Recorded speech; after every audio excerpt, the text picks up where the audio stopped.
Good morning. পোনপ্ৰথমেতো মই গৌৰৱ অনুভৱ কৰিছোঁ যে ৰাজস্থান ৰয়েলছৰ কেপ্টেইন এজন অসমীয়া।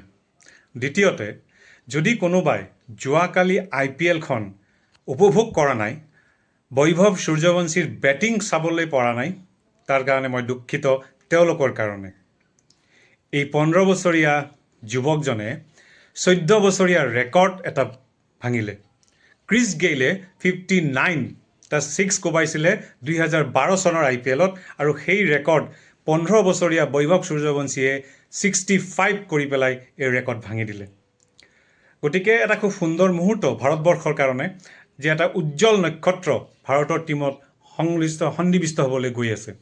গতিকে এই জিতটোৰ কাৰণে, মানে বিজয় হোৱাৰ কাৰণে ক্ৰেডিট গোটেই টীমটোকে যাব, আৰু বিশেষকৈ অসমীয়া কেপ্টেইন ৰিয়ান পৰাগক শুভেচ্ছা জনাইছোঁ, আৰু অনাগত খেলখনত যেন জিকি ফাইনেলত IPL আনিব তাৰ কাৰণে শুভেচ্ছা জনালোঁ। All the best Rajasthan royal.